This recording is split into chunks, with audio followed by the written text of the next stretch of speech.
Chapter 671. Maisie squinted her eyes. Eugene would never suspect Riley, and Riley doesn't know that you're the one who exposed the news. Other than both of us, Barbara looked at her and said, I believe you. But of course, if he suspects you, you can also sell me out. Maisie shook her head and replied in a serious manner, I won't break my promise to you, and as for the video, I will find a way to get it for you. When Barbara came out of Seoul and left in her car, the woman in a blue car not far away looked at the car that was moving further away and frowned. Isn't that Barbara? Maisie knew who Barbara was, but she did not expect to bump into her here. Could it be that she knows Maisie? In the evening, at Black Gold, the sunlight from the westbound sun spilled into the desk through the ceiling-to-floor window. Nolan was sitting in a leather chair with his head held down as he sorted through the documents in front of him. The light cast on his profile had further accentuated the perfect lines on his face. Quincy knocked on the door, and Nolan replied without raising his head, Come in. He walked to the desk and said, Mr. Goldman, Ms. Chase has erased her reservation information for the gem hunting event. She has removed both Ms. Vanderbilt and Ms. Hill's information too. It seems to me that she isn't trying to take advantage of Ms. Vanderbilt. If Barbara wanted to take advantage of Maisie, she should have erased her information only, leaving Maisie and Riley's information behind and leading Eugene to investigate both of them. However, she did not do that. Nolan lifted his head and said, No matter what her intention is, keep an eye on her. He paused for a moment before asking, How about Katrina? Did she make any move? Quincy shook his head. Nope, Eugene has been avoiding her ever since their relationship was exposed. But Ms. Vanderbilt and Sadai went to look for Barbara today. Nolan put the documents aside and fell into contemplation. The night came, and the sky slowly turned dark. Maisie noticed that Nolan had been investigating Barbara through his computer.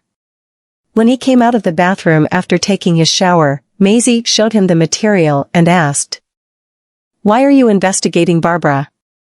Nolan pretended to be in a bad mood and replied, What do you think? Maisie chuckled. Are you worried that Barbara might harm me? Nolan stopped in front of her and said, She was the one who exposed the relationship between Eugene and Katrina to the media. Not only that, but she also invited both you and Riley to the gem hunting event. Of course, I'm worried about you. Maisie tousled his hair and asked, So, did you find anything? Nolan grabbed her wrist and said through a serious face, Do you think I'm a 3-year-old kid? Well, you are not. She lifted her eyebrows and chuckled lightly. You're much easier to handle compared to a 3-year-old kid. Nolan was rendered speechless. I know everything about Barbara, and I'm sure that you know about her relationship with Katrina. Her target is Katrina, and I'm just returning her the favor.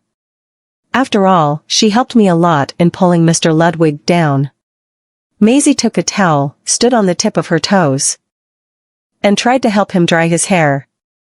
Why don't you help me as well, Nolan? Didn't you study computer science in college?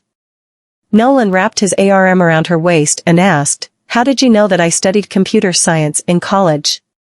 She smiled and replied, You're the one who told me that.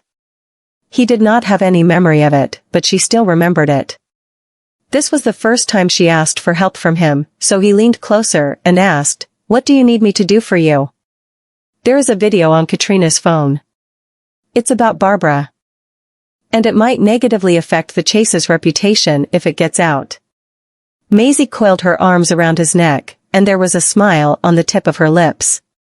Since you can hack into other people's laptops, I think it shouldn't be a problem for you to hack into someone else's phone, right?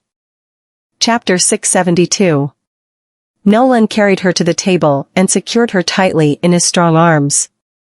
He pressed his forehead against hers and revealed a foxy smile. How are you gonna pay me then? Maisie coiled her legs around his waist and planted one kiss after another on him. With my body? How does that sound? That sounds great to me. Nolan replied in a serious manner and without any hesitation. The next morning, a ray of sunlight cast on the bed through the slit of the curtains. Maisie turned sideways, but found no one beside her. Her senses were slowly returning to her when she heard the sound of keyboard tapping. She slowly cracked her eyes open and got up from the bed. She did not know when Nolan woke up. He was sitting behind his desk, typing away on his keyboard as he stared fixedly at his computer. She took a look at the clock, 7:00 a.m. When Nolan lifted his cup of coffee, he raised his head and noticed that Maisie had woken up. He looked at her with a gentle smile in his eyes as he asked, "Why don't you sleep a little longer? Did I wake you up?" Hugging a pillow. Maisie yawned and replied, "Why did you wake up so early?" Nolan took a sip from the coffee before putting the cup down and replied, "I'm helping you, of course." Maisie was stunned. It was only then she remembered the things she had told him yesterday. She threw the pillow away and got out of bed. She walked to the back of his desk and wrapped her arms around his shoulder. "But do you need to be so early?" Nolan chuckled. "I figured that now is the best time for me to hack into her phone." She knew what Nolan was saying. Someone like Katrina, who led the life of a rich woman, would definitely not wake up so early. In other words, she wouldn't use her phone at a time like this. Maisie looked at the screen that was fully filled with codes. She did not understand whatever was going on at all. But there were still 6 minutes left before they could hack into Katrine's phone. However, when she saw that this had been running for 2 hours from the bottom left corner, she was taken aback and turned around to look at Nolan. Did you wake up before dawn?" In other words, did this mean that he had only slept for 2 hours? Nolan cleared his throat and stroked her cheek with his palm. "It's okay. There isn't much for me to do at the office, so I can get some rest later." Maisie leaned forward and rested her chin on his shoulder.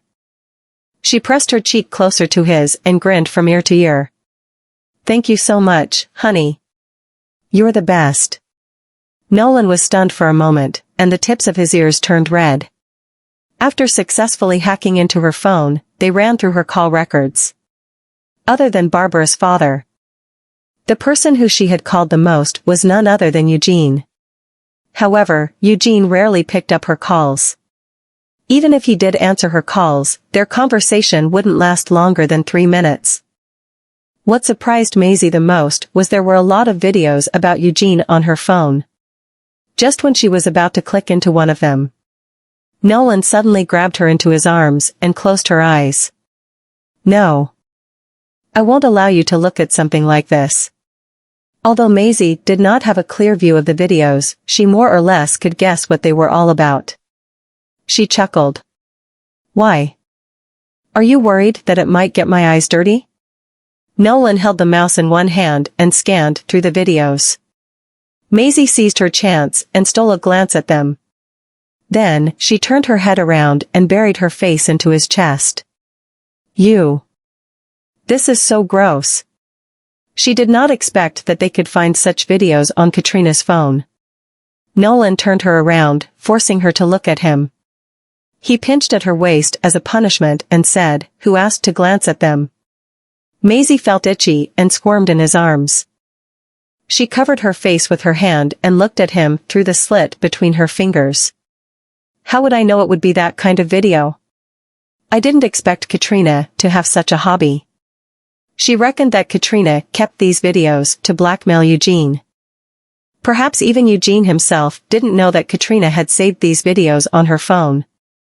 Once Katrina released these videos, Eugene's reputation would be greatly affected. Chapter 673. When Maisie saw that Nolan had been staring at the screen, she asked sarcastically, "Do you like these videos so much?" "I'm not," Nolan said helplessly. However, he came to a sudden stop before he could finish his sentence when he realized something. With a smile tugging at the corner of his lips, he lifted her chin and said, "Why should I look at the videos when I have you?" Maisie's face turned red. Nolan stopped teasing her and said, "All right, let's get back to business." Is this the video you're looking for? Maisie slowly turned her head over to the screen. Those disgusting videos were long gone, and the video that he clicked into was a backup clip that had been saved several years ago. She turned her body around and sat with her back straight. The person inside of the video was indeed Barbara. Although it happened several years ago, her appearance had not changed much. Barbara was being pinned on the bed by a man. She was struggling with all her might, but to no avail. The video was only 2 minutes long. And toward the end of the video, Barbara stabbed the man who was going to violate her with the knife on the table. Yes. This is it. This is the video. Maisie nodded. Nolan copied the video and deleted the video from Katrina's phone. Will she realize anything? Maisie asked. Nolan stroked the corner of her lips with his fingertips and replied, "Don't worry. Even if she notices it, she won't know how the video was lost." In a coffee shop. Maisie handed the copied video to Barbara. Barbara looked at her in surprise and asked, "How did you get it?"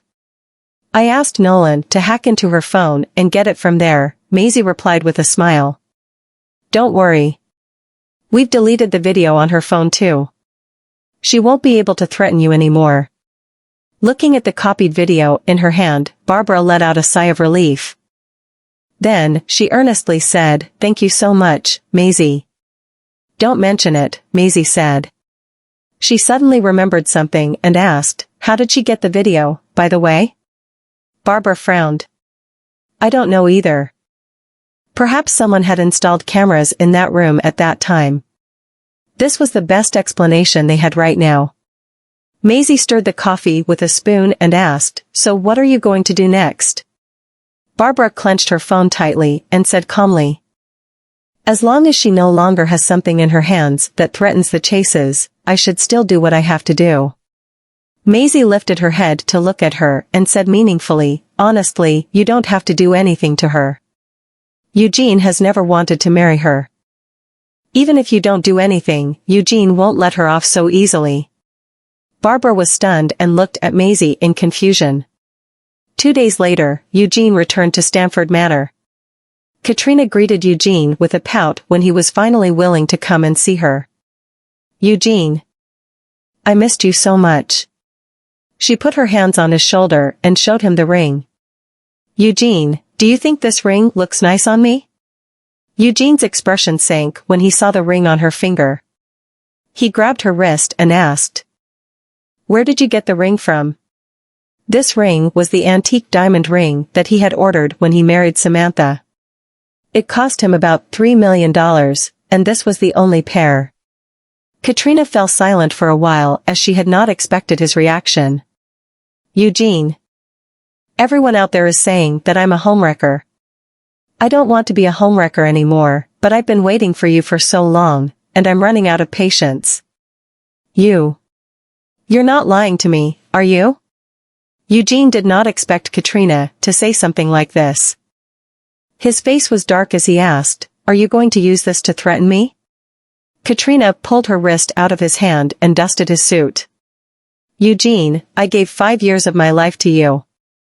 You promised me that you would marry me after you get a divorce from Samantha." Chapter 674. Eugene pushed Katrina away. She was stunned and looked at him in shock. Eugene pulled out a box of cigarettes and held one stick between his lips. He lit it up with a lighter and said, "Even if I want to marry you, the Bouchers won't allow me to do so. You should be aware of that, Catty." The smile on Katrina's face froze. It slowly disappeared as she said, "So, you were lying to me?" Eugene lost the patience he used to have with her. "Manor, car, money, I can give you everything you want. So why are you still not satisfied yet?" Katrina's shoulders shook. She had started a relationship with the 48-year-old Eugene at the age of 25, and she had been his invisible lover for 5 years for only one reason. She wanted to become his wife to exact her revenge plan on the Chases. But now, her plan was foiled. She became agitated as she shouted, "Are you messing with me, Eugene?" Eugene gave a slap on her cheek. She couldn't evade in time and fell onto the floor. "You're only my mistress. You stay in my house, you spend my money, and everything you use is mine. Who do you think you are to demand something back from me?" Katrina froze on the floor, covering her cheek and looking at him in disbelief. Suddenly, the bell rang. Eugene asked the frightened maid to open the door. When the maid opened the door and saw the woman outside of the door, she was stunned. Before the maid could say anything, the woman standing outside of the door pushed her away and strode inside. Eugene's expression changed, and his face sank. "How did you know that I'm here, Samantha?" Samantha looked at Katrina, who was sitting on the floor, and said to Eugene, "Now that things have developed to this point, are you still afraid that I will know about it?" Eugene walked up to Samantha and grabbed her wrist. "You followed me?" Samantha flung his hand away. "You've overestimated me, Eugene." "No, I didn't follow you. But that is not important right now. Now I've seen it with my own eyes. Since you're doing it for this woman, I'll give you a chance. You just need to sign the divorce papers." Eugene hissed while gnashing his teeth. "Samantha." Katrina got up from the floor. Her body was shaking as she said, "Eugene, you promised me that you would marry me after you got a divorce from her. Why don't you want to leave that old woman? Do you really want me to expose everything between us?" Eugene turned around and slapped her again. He did not take any effort to hold himself back anymore this time, and she was sent flying away into the distance. Both Samantha and Katrina were stunned. After a short while, she covered her swollen and reddened cheek and said, her voice filled with sobs and her face with tears, "Eugene, I've been dating you since 25, and I've been your mistress for 5 years. You told me to get a tubal ligation because you only wanted one son, and I didn't have to bear one for you after marrying me.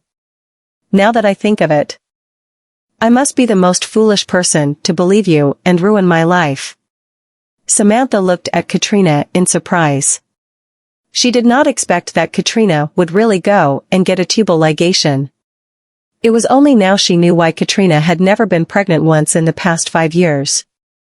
Samantha knew how heartless and cruel her husband was. Not only Katrina, but all those women in the past were nothing but his playthings. The only difference between Katrina and those women was that Katrina wanted to become Eugene's wife, while those women just wanted his money.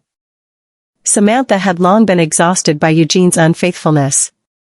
She used to put up with her husband's cold treatment, would not say anything when he came home late and would remain silent toward his ruthlessness for the sake of her son, Francisco.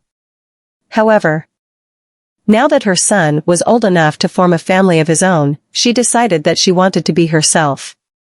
Samantha looked at Eugene and said, "You settle your stuff first.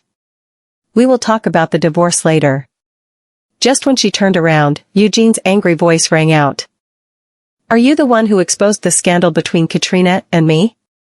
Chapter 675. Samantha was stunned. She looked at him in disbelief as he grabbed her by her neck. Even though he did not exert much force, she still felt suffocated.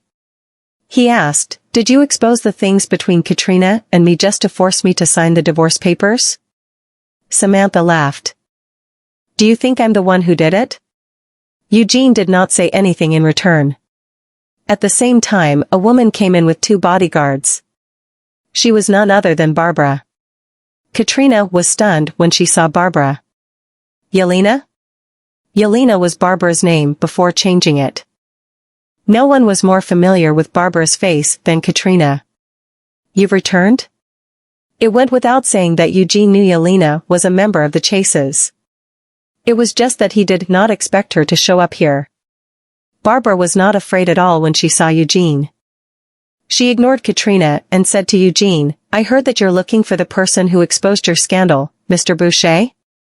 After hearing what she said, Eugene looked at her suspiciously and replied, "Don't you think you're being a little bit too nosy, Ms. Chase?" "Really? I don't think so." Barbara chuckled. "After all, Mrs. Boucher isn't the one who exposed your scandal, Mr. Boucher." "What do you mean?" Eugene's face sank. Even though he was not afraid of the chases, he couldn't fall out with them entirely.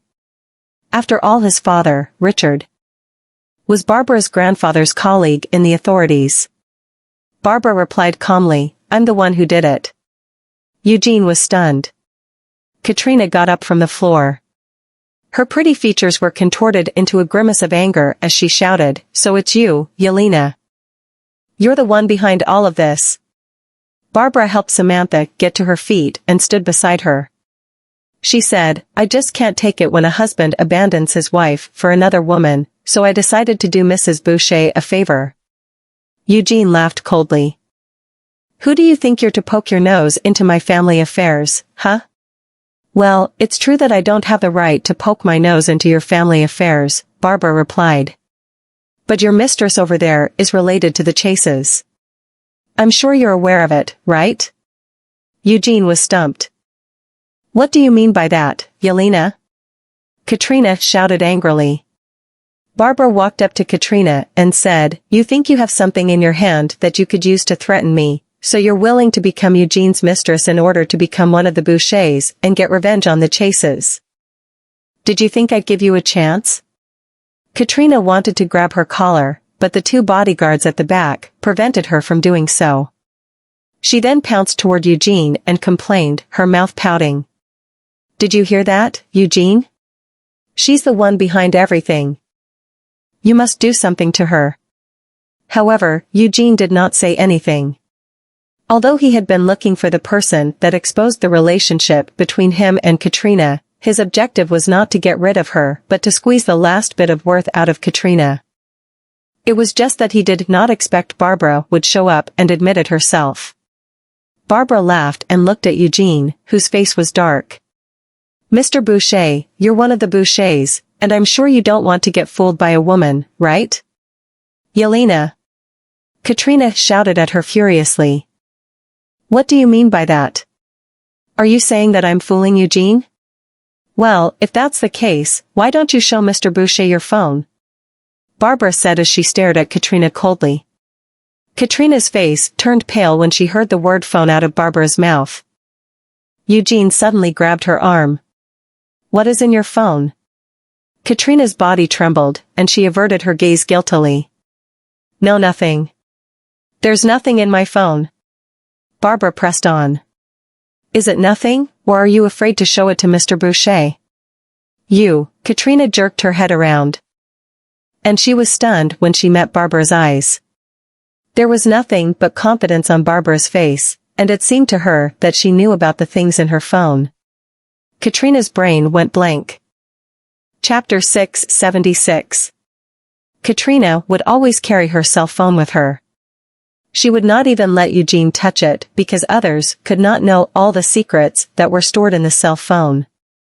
She was even thinking about disclosing the secrets stored inside this cell phone if Eugene were to really force herself into doing something that she did not want to. Eugene was not going to get by easily if he were to decide to make things difficult for her. But why would Barbara know about this? Looking at Katrina's panicked expression, Barbara believed what Maisie had said even more now. There's indeed something on her phone that can be used to threaten Eugene. Eugene was not a fool either. He realized the minor changes in Katrina's expression, so he requested Katrina to hand over her cell phone, but Katrina refused. It was until Barbara asked the bodyguard to subdue her on the floor. Katrina resisted fiercely. "Yelena Chase, what in the world are you trying to do? Since you know what I keep on my phone, how dare you do this? Aren't you afraid that I'll dash?" Her warning was interrupted by a question. "Are you sure that there is something on your phone that you can use to threaten me?" Katrina was startled again. The bodyguard snatched her phone, questioned her forcibly for the password to unlock it, unlocked the device, and handed it to Barbara. Barbara looked through the list of videos, however, she did not watch any of them but handed the phone to Eugene. "Mr. Boucher, do you want to watch them yourself?" Eugene grabbed the phone.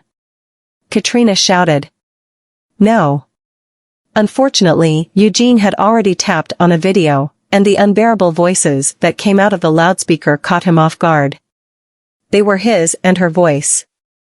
Even Samantha's expression changed at that moment. It now looked rather awkward. Eugene was stunned in place, and his aura became gloomier and gloomier as time went by. Eugene threw her phone to the ground exasperatedly. He threw it so harshly that the screen of the phone shattered. His eyes looked bloodshot due to rage as he walked up to Katrina and pulled her hair hysterically. "Bitch! How dare you record these videos secretly? Did you plan to use them to threaten me when the time was right?" Those videos undoubtedly piqued Eugene and crossed his bottom line. Once these videos were spread, let alone his reputation, he might not even be able to keep his title as one of the Bouchers. After all, the Bouchers would never allow such a scandal that would corrupt the family to exist. Katrina's scalp was in agony, and she burst into tears but was not reconciled. "Nobody asked you not to marry me. Eugene Boucher, you ungrateful bastard, all you've done is play with my feelings." Eugene got up, lifted his foot, and kicked her to the bottom of the table. The kick hit Katrina in her lower abdomen, so she twitched in pain as she crawled on the floor. Her messy hair was covering her flustered face, and she glared at Barbara murderously. "It's you. It's you who wanted to bring this upon me." Barbara looked at her. "All I've done is only give you a taste of your own medicine, isn't it? You've been threatening my father with that video recording for so many years, and now that you've lost the video, what else will you use to blackmail him?" Barbara did not say anything else and left Stamford Manor with her men. Maisie was right. Having one's revenge did not mean that they had to do it through their own efforts. As long as Eugene was informed about the secrets that were stored in Katrina's cell phone, he would know that Katrina also possessed his filthy little secrets. Thus, instead of wanting to know who had used the videos to smoke him out, what he cared more about was Katrina's plan to set him up. As such, Barbara did not even need to do anything herself. Eugene would do it for her sooner or later.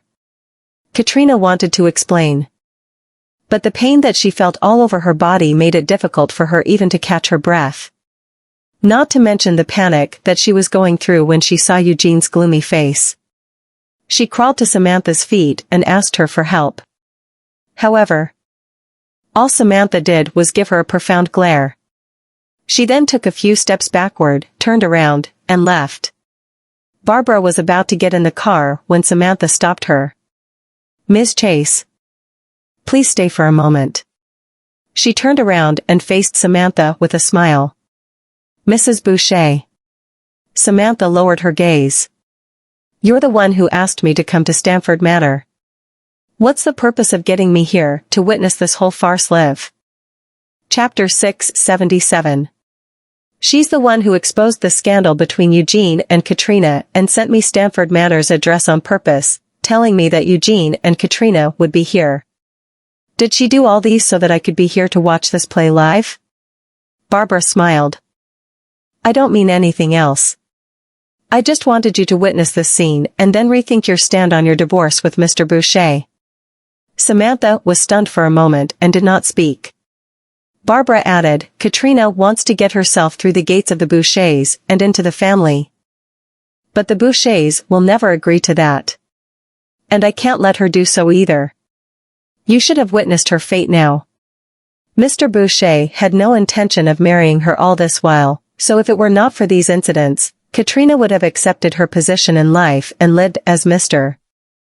Boucher's mistress, while Mr. Boucher still wouldn't end his relationship with her."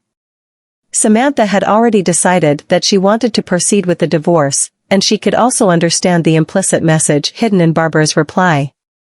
If none of these things had happened, Eugene would indeed continue to keep Katrina as his mistress. Many women hope that their husbands will come back to the family after ending their affair with their mistress.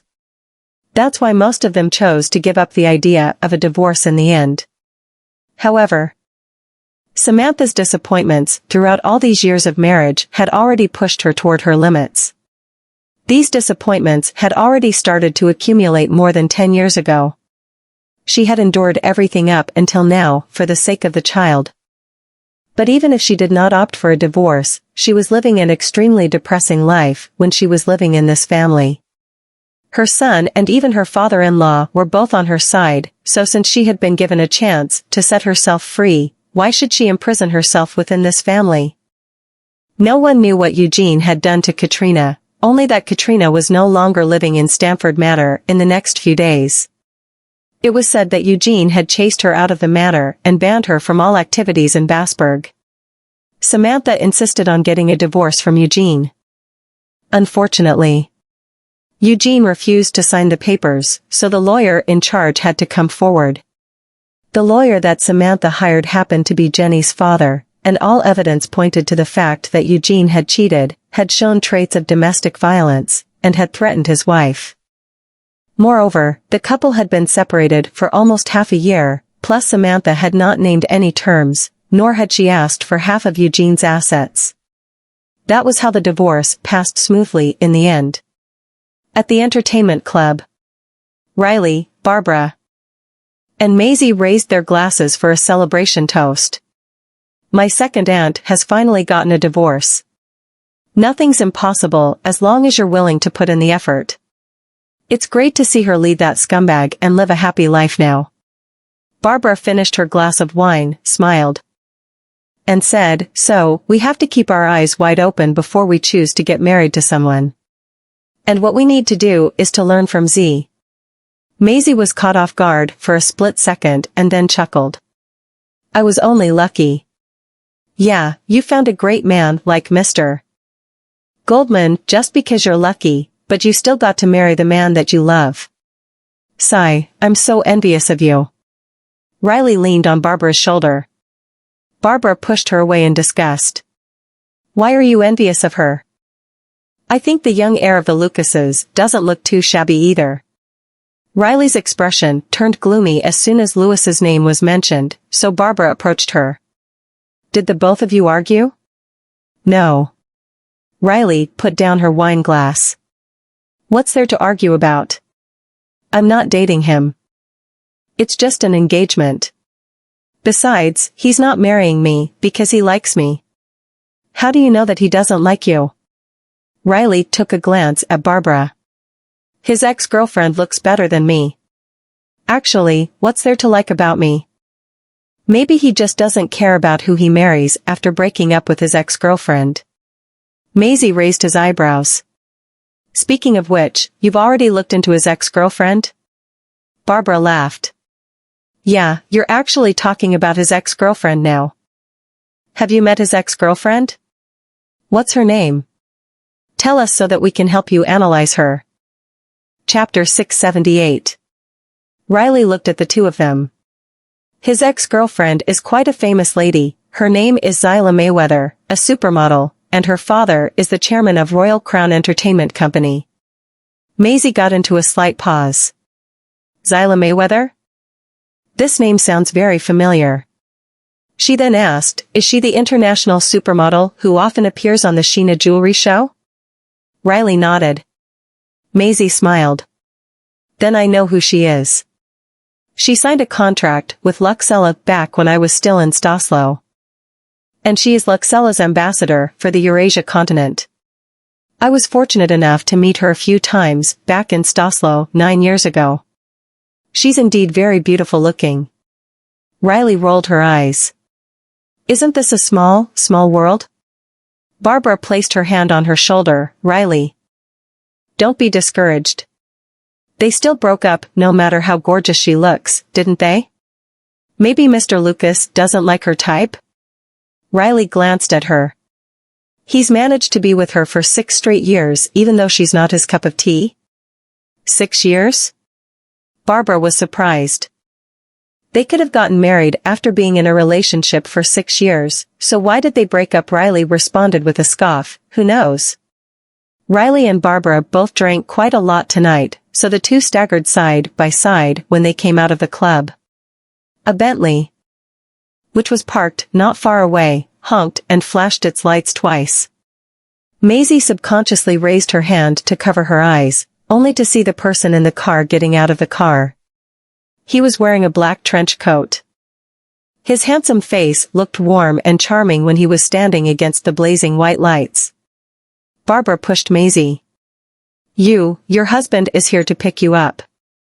Nolan walked forward and saw that Maisie was wearing thin clothes, so he took off his coat, draped it over her shoulders, and wrapped his arm around her shoulders tightly. He then suggested gracefully, "Let's go back together. We'll see you on the way. You girls are a little drunk, and Z would worry." The street lights on the side of the road swept across the car window, and the bright light and gloomy darkness intertwined in the dimly lit car. Maisie sat in the front passenger seat and turned to look at Nolan, who was driving, and could not help but giggle. "This guy is doing pretty well in front of my friends." Of course. This would only happen with the amnesiac Nolan.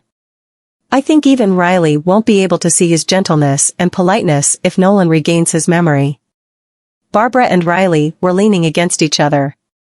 They were already half drunk because they had drunk a lot. They first sent Barbara back to her manor, where the housekeeper came out to pick her up, and then sent Riley back to Hill Mansion, where Riley got out of the car.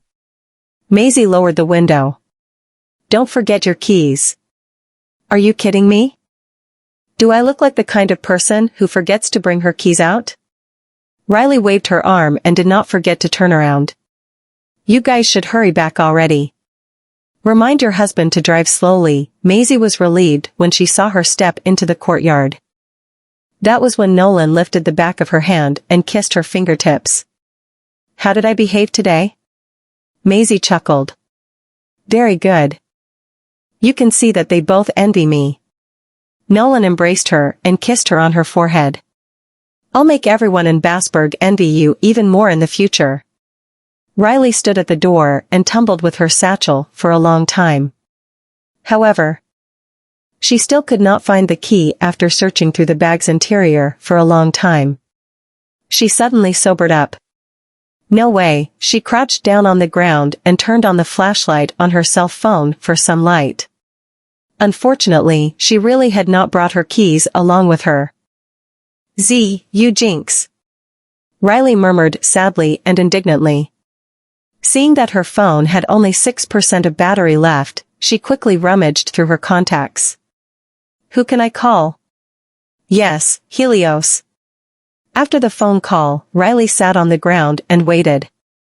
It was cold on this late autumn night, so she took off her coat and draped it on herself. After dozing off a few times, she finally saw a car parked outside. Chapter 679. Riley quickly got up with her coat, ran toward the car, opened the door, got into the front passenger seat, and fastened her seat belt. "Helios, that's very kind of you. I just knew that you wouldn't leave me." She then turned around to take a look at the man who was sitting in the driver's seat, and her smiling face stiffened in an instant. "Why is it you?" She looked back at the empty back seat, and no one was there. Louis smelled the strong, alcoholic odor that originated from her body, and his expression remained unchanged as he lowered the car window. "Your cousin doesn't have the time to take care of you. Did Helios ask you to come?" Riley was astonished. She then thought of why Helios would agree so readily when she called earlier. He agreed to it without planning to come in person all along. What a cousin. Louis did not say anything. "I'd better call my father to open the door for me." Riley unfastened her seatbelt and was about to open the car door. Surprisingly, Louis locked the door all of a sudden, and she could not open it. Thus, she stared at him in horror and doubt. "What are you doing?" He smiled. "Where did you muster the courage to come home so drunk so late in the night? Aren't you afraid that Uncle Hill will beat the crap out of you?" Riley stammered. She really did not dare to wake her father and ask him to open the door for her. "Then just take me to the nearest hotel." As soon as she said that, her cell phone screen went black, and it shut down automatically. Louis raised his eyebrows. "Do you have the money to check yourself into a hotel?" Riley took out her purse, opened it up, and glanced at its content. There were only $7 and a few pennies left. Louis scoffed. "You're so broke, huh? Why am I poor?" Riley flung her purse at him. "Isn't it because of you?" I've been unemployed for 3 years because no company in Bassburg would hire me, thanks to you. Can I apologize to you now? I'm sorry. Everything's my fault. Riley was so drunk that she could not keep herself together anymore, so she sat in the car and started crying nonstop. Louis picked up her wallet, put it away, and glanced at her. Seeing that she could not stop weeping, he asked, with a more pleasing tone. I have a job vacancy on hand now, do you want it? She choked, sobbed, and asked, what's the job? He stared at her. The Royal Academy of Music is currently recruiting a tutor for the folk music department. Riley was astounded. Her crying face dimmed instantly. And she gnashed her teeth and rejected his offer without any hesitation. Over my dead body. Louis asked, why? I don't want it means I don't want it. Why must there be so many whys? Riley turned her head away and looked out of the car window. Subtle emotions could be seen rippling in her bloodshot eyes. Louis did not utter another word and drove the car away. He drove the car to a nearby hotel, stopped, and unbuckled his seat belt. We're here. You can get off already. He did not hear any response coming from the person beside him, so he frowned and turned around, only to see Riley leaning against the car window, fast asleep. Louis stared at her and saw that she had crossed her arms subconsciously. So he took off his blazer and covered her. The car's interior was dimly lit, and a few neon lights swept across her beautiful face, grinding away the rather offensive attitude that she exhibited when she was awake. What was left was only silence and beauty. He drove back to his family's villa. The housekeeper had not slept yet, so she came out of the kitchen when she heard the commotion from the living room. She was taken aback when she saw Louis holding a woman in his arms. Since she could not see her face clearly, the housekeeper did not know that the woman was Riley. Mr. Lucas, you'd make me a mug of hangover remedy tea. Louis left the order behind and brought the woman upstairs. The housekeeper was frozen in place for a long time and walked back into the kitchen in confusion. My God! The young master is engaged to Miss Hill. How could he bring some random woman back home? However, could it be that the young master has found a lady that he likes? What should we do about that? The housekeeper made the hangover tea and sent it upstairs. Louis opened the door and took the remedy from her when he heard the knock. Thank you. You should go and grab some rest. Chapter 680. Louis then closed the door. The housekeeper stood still outside the door, hesitating whether she should inform Mrs. Lucas about this tomorrow. Riley turned over, scratched her cheek, and spoke vaguely while sleeping. Louis sat beside the bed, placed the hangover remedy on the bedside table, and looked at her. Riley. She did not wake up, so Louis leaned over and patted her on the shoulder. Hey, wake up. Shut up. Riley waved her arms around her face, smacked his hand by accident, and inadvertently clawed his collar with her fingertips, tearing off a button from his shirt. The buttons rolled to the bottom of the bed, and Louis grabbed her by her wrists. Riley Hill, you, but Riley happened to be a drunk woman who was sleeping soundly. He stared at the face that was only inches away from his cheeks. And it seemed that the smell of alcohol that she exuded was intoxicating enough, almost to push him off the cliff as his Adam's apple rolled twice, and he gulped. He sat up immediately, calmed himself down for a moment, and left the room. The housekeeper informed Larissa about the incident early the next morning. Larissa put down the magazine in her hand, and a hint of surprise flashed across her eyes. What? The housekeeper said, Madam, the young master did bring a lady back last night. As we all know, the young master is indeed engaged with the Hill's daughter, but what if the young master has found a lady that he likes? What should we do if that were to happen? Larissa narrowed her eyes.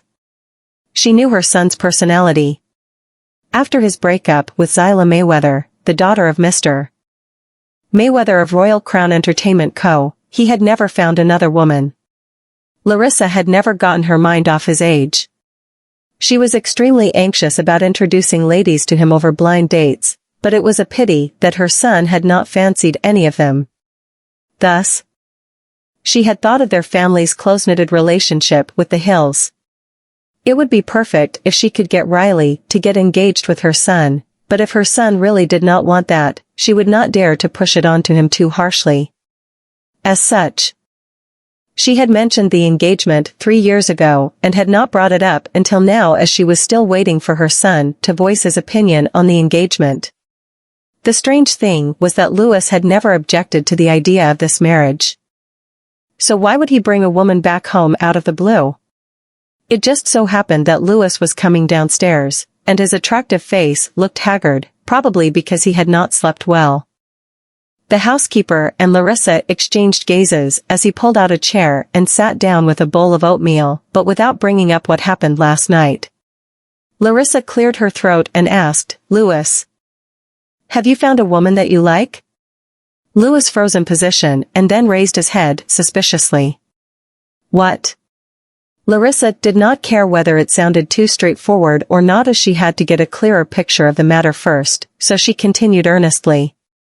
"I mean, if you found a woman that you like, then the engagement between our family and the Hills, I can always go over and discuss with Uncle Hill to see if we can cancel it." Louis stared at her. "Why would you cancel the engagement?" Larissa was bewildered and astounded. Seeing that her son had no idea about what he had done, she was upset at the moment.